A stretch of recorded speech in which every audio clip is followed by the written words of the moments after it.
Maglalagay na ako ng tubig dito sa kawali.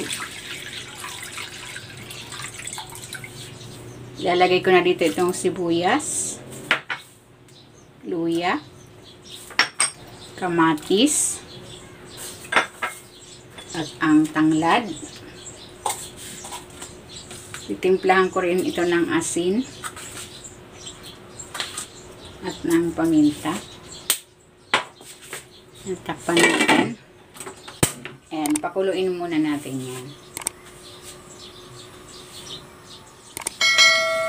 Ayan, kumukulo na.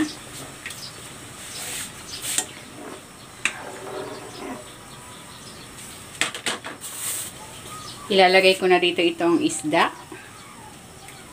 Pwede nyo rin itong iprito bago ilagay dyan.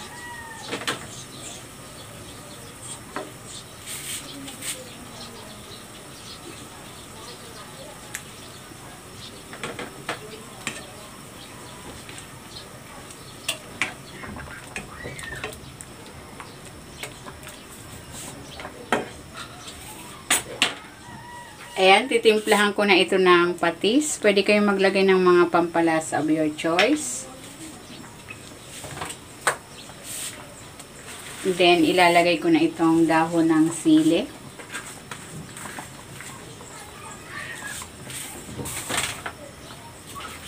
Onion leeks. At ang siling green. Ayan, napakadali lang ng ating niluluto. Sobrang dali lang ito.